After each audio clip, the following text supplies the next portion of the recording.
RER. RER, information. Nous retrouvons tout de suite le journal présenté par Éric Michel. Bonjour. Bonjour à tous. Les nouveaux prix des carburants sont connus depuis hier soir. Ils sont entrés en vigueur dès 0h ce matin.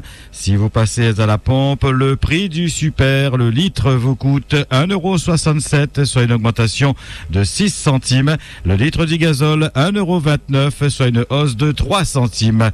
Des hausses atténuées par les efforts de l'État et des pétroliers. Les prix auraient pu être encore plus bas si la région Réunion avait accepté de s'associer à cette volonté, comme l'ont fait toutes les autres régions d'outre-mer.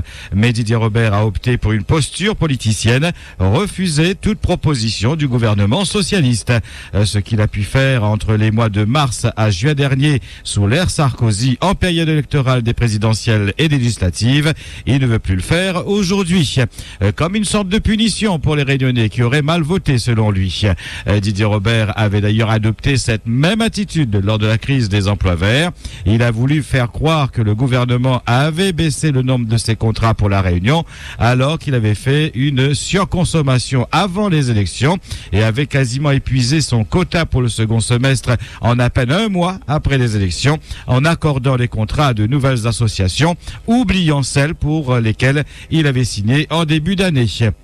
Démasqué par le sénateur Vergoz, les parlementaires et les conseillers régionaux socialistes, il a bien été obligé de mettre la main à la poche et faire supporter à la région sa faute de gestion. Rappelons d'ailleurs que devant le refus de Didier Robert de faire la transparence sur ce dispositif emploi vert, les députés Patrick Le Breton et Jean-Jacques Vlaudi ont demandé au président de l'Assemblée nationale la mise en place d'une commission d'enquête parlementaire afin de faire toute la lumière sur la gestion de ces contrats. Mais pour en revenir au dossier des carburant, l'effort global de l'État et des pétroliers s'élève à 6 centimes, 3 centimes chacun, et l'effort pour le gazole est de 2 centimes partagés équitablement. Rappelons que sans la volonté du gouvernement d'atténuer la hausse des prix des carburants prévue au 1er septembre, ce sont des augmentations de l'ordre de 12 centimes sur le sans-plomb et 5 centimes sur le gazole qui allaient être appliqués. RER. Nouveau coup de colère des planteurs depuis hier. Ils bloquent l'usine de Bois-Rouge et l'usine du Gol pour dénoncer la méthode de prélèvement des cannes. Le CTICS, en charge de cette opération, prélève un échantillon d'1,50 m, beaucoup trop selon les planteurs qui estiment que cela représente une perte sèche. Ils réclament une nouvelle sonde et un prélèvement moins important. Aucune rencontre n'ayant eu lieu jusqu'à maintenant, les blocages sont reconduits aujourd'hui. Les contrats aidés de l'association sportive, culturelle et de loisirs de Belmen-Saint-Paul ont manifesté à nouveau hier devant le Conseil général. Ils réclamaient le renouvellement de leur contrat promis par la présidente Nassima Dindar au mois de juin dernier. Dans l'après-midi, ils ont obtenu gain de cause. Sur les 19 contrats, 12 seront renouvelés.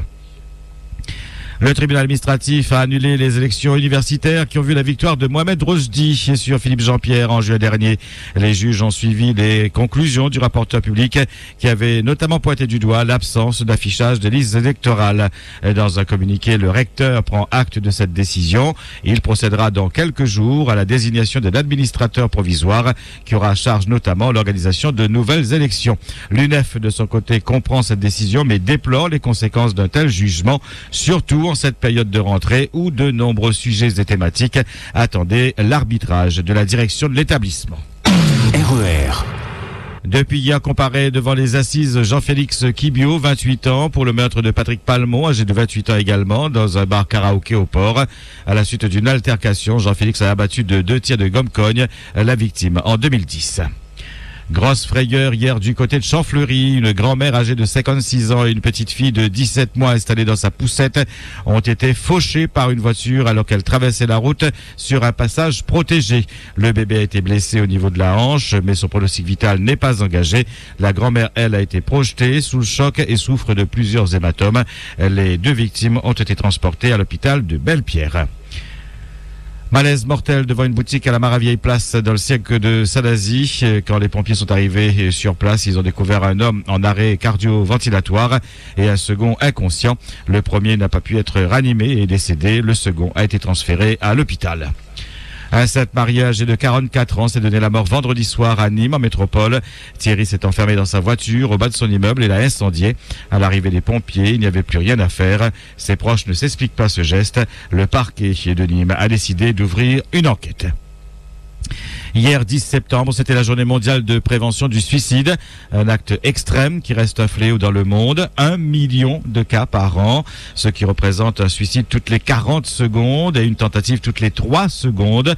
À La Réunion, on estime à environ une centaine de suicides par an. Depuis plusieurs années, SOS Solitude, mais aussi l'association Prévention Suicide créée en 1982, propose une aide par la parole via une écoute téléphonique gratuite aux personnes en crise suicidaire. Entretien avec sa présidente, Madame Odaïa Danon-Luchmi-Ruby. Madame Odaïa Danon-Luchmi-Ruby, bonjour. Bonjour.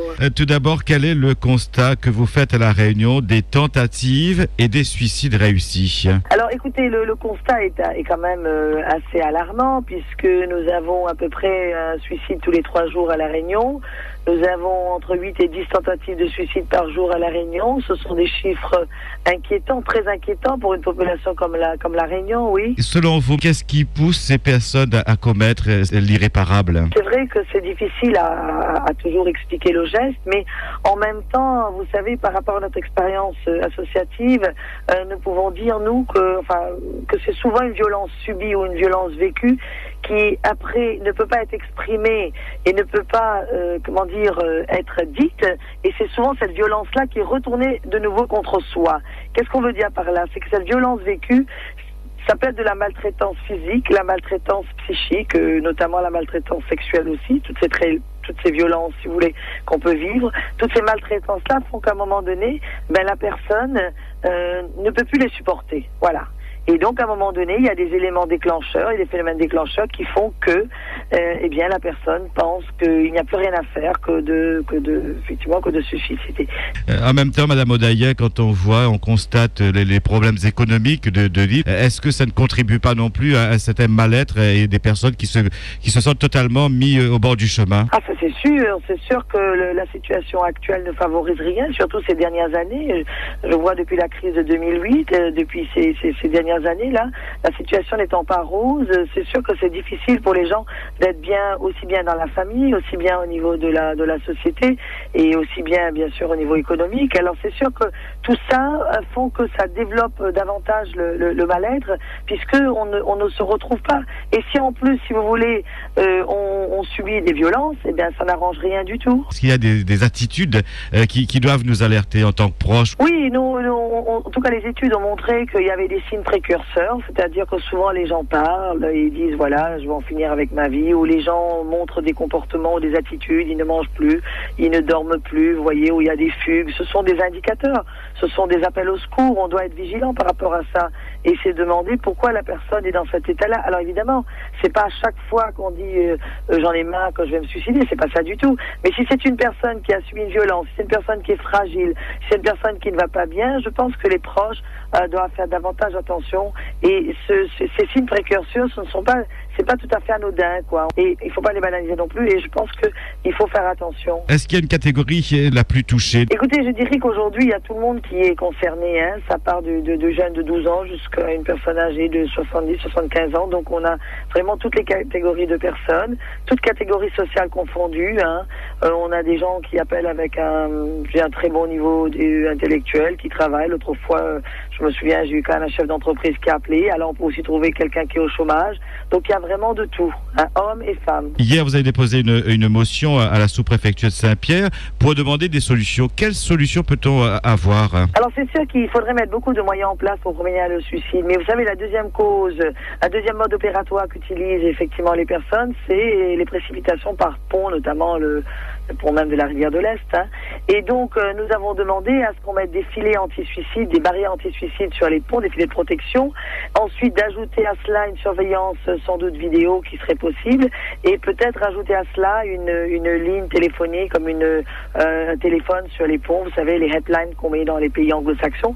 Ça pourrait peut-être permettre à la personne d'appeler au secours et puis de réfléchir à 2 fois avant de sauter. Vous demandez également la création d'un observatoire? Voilà, alors également la création d'un observatoire régional pour mieux identifier et mieux analyser les causes du suicide à La Réunion. Madame Odaïa, merci beaucoup pour cette interview à Radio Est Réunion.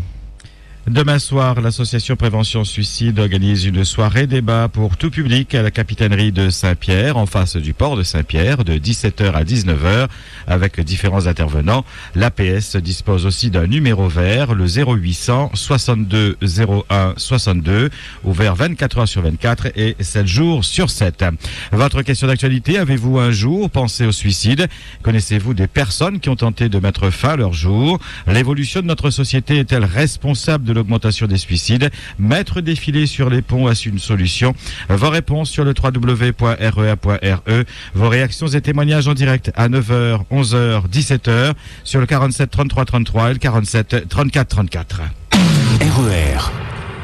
Le Wayo Festival qui s'est déroulé la semaine dernière à Saint-Paul a été un échec pour ses organisateurs. Le public a boudé les spectacles. Moins de 5000 billets ont été commercialisés au lieu des 15 000 prévus. Alors que l'an dernier, on a fait 9000 entrées au même prix, 35 € avec Christophe Mahé. À vous, Yvan Sudre, le patron d'Hémisphère Sud, organisateur de ce que certains voulaient voir comme l'événement culturel de l'Ouest. Les mines étaient déconfites dimanche soir à la vue des chiffres de la recette. Le Wayo Festival s'est transformé en Wayo. La note va être salée, tant le déficit est important. De plus, toujours selon Yvan Sudre, des artistes ont été traumatisés de devoir jouer devant seulement 600 personnes. L'organisateur veut prendre du recul pour comprendre ce qui s'est passé. Et loin de nous réjouir de ces ennuis, mais entre autres raisons de ce bide, il devrait se pencher aussi sur le média qui a promotionné le festival. Antenne Réunion Radio et télé.